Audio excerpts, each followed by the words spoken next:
Assalamu alaikum. This is Maruf Khan. Welcome back to another video. I hope you all are doing well.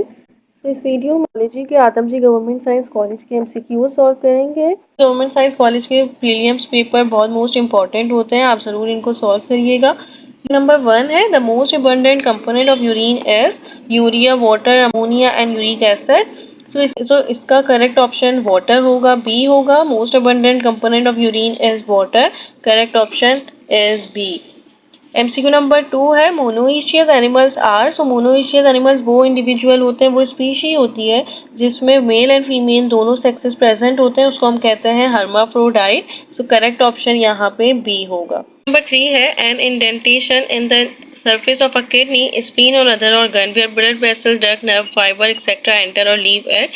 या अगर आपने kidney पे पढ़ा हो तो वहाँ पे एक स्ट्रक्चर होता है जिसमें blood vessels, veins and arteries enter हो रही होती हैं और लीव कर रही होती हैं, वो एक स्ट्रक्चर होता है हाइलस।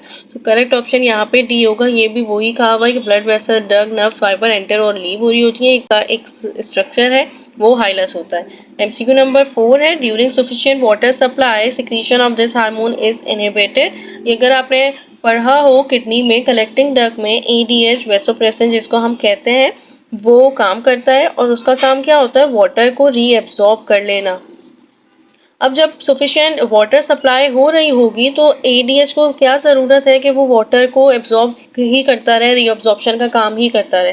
तो क्या होता है कि जब भी वाटर सप्लाई ज़्यादा हो जाती है, सफिशिएंट हो जाती है, तो सिक्रीशन वेसोप्रेसिन या एंटी डाययूरेटिक हार्मोन जिसको हम एडीएच कहते हैं, ये हार्मोन की इनहिबिशन हो जाती है, ये इनहिबिट हो जाता है, इसकी सिक्रीशन इनहिबिट हो जाती है। करेक्ट ऑप्शन यहाँ पे डी होगा। और जब भी वाटर की सप्लाई कम होती है, शॉर्टेज होती है, तो ये इसकी सिक्रीशन ज़्यादा स्टिमुलेट करा जाता है और वाटर को रीएब्जॉर्ब कर लिया जाता है कि डिहाइड्रेशन ना हो बॉडी में। एमसीक्यू नंबर 5 है each pectoral girdle in man consist of clavicle and. अगर आपको पता हो तो एक्सियल और अपेंडिकुलर स्केलेटन होता है। एक्सियल में स्कल, रिब्स एंड स्टर्नम आ जाता है एंड पेंडिकुलर स्केलेटन में दो आते हैं, एक होता है पेक्टोरल और एक होता है pelvic. Pectoral girdle upper limb जिसको हम फोर लिम्ब कहते हैं उसको इंक्लूड होता है and pelvic girdle hind limb में होता है। तो यहाँ पे एक बुक लाइन ही दी हुई है कि पेक्टोरल गर्डल मैन में कंसिस्ट करता है क्लेविकल और उसके पास एक स्ट्रक्चर होता है जिसको हम कहते हैं स्कैपुला। क्लेविकल बोन को ब्यूटी बोन भी कहते हैं। एमसीक्यू नंबर 6 है this movement is perform by perimysium. So perimysium में मूवमेंट होती है, लोकोमोशन होती है सीलिया से। सो यहाँ पे करेक्ट ऑप्शन सी होगा कि सिलियरी मूवमेंट होती है perform by perimysium.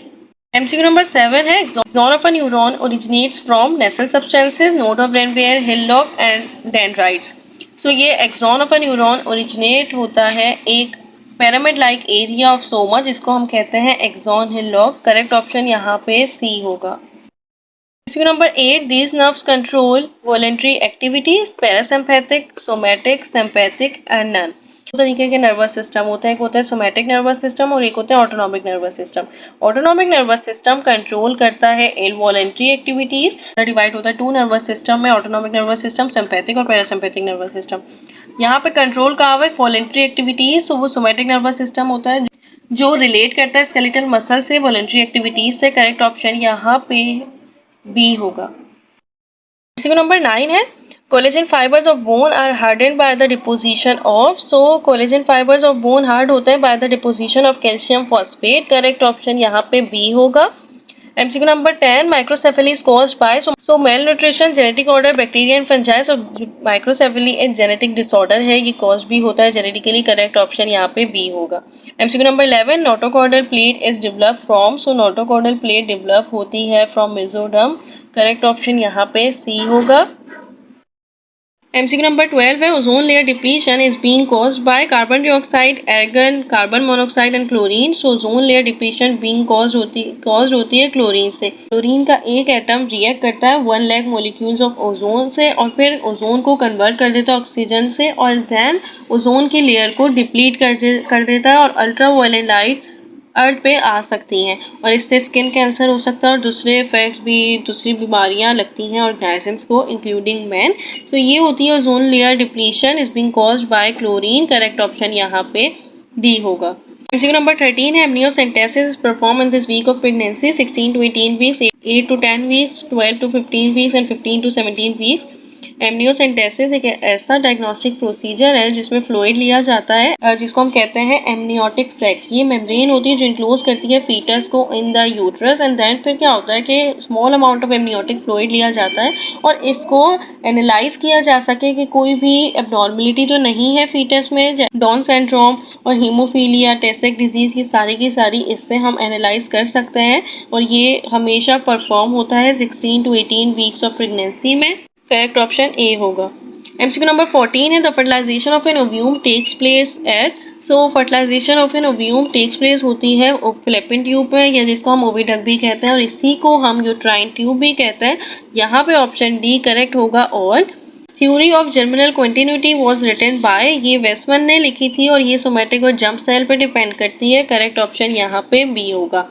MCQ number 16 है on the origin of speech by natural selection was publish. तो ये पब्लिश उन्होंने डार्विन्स ने करी थी और डार्विन्स की एक बुक थी ओरिजिन ऑफ स्पीशीज जो उन्होंने पब्लिश करी थी 1859 में।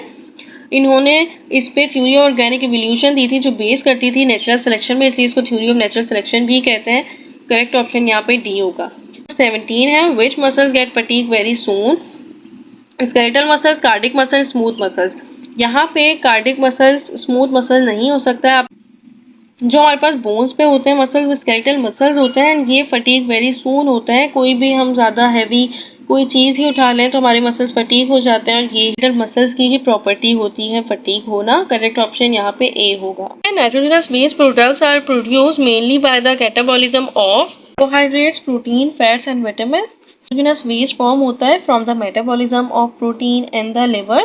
प्रोटीन मेटाबोलाइज होता है या फिर जिसको हम कहते हैं ब्रेक डाउन होता है अमाइनो एसिड्स में, जो फर्दर ब्रेक डाउन होता है नाइट्रोजनस वेस्ट में। करेक्ट ऑप्शन यहाँ पे बी होगा, protein. Let's say if you have any query regarding these MCQs, so let me know. Inshallah, I will tell you and solve your query. And if you like this video, then share with your friends too. Allah Hafiz.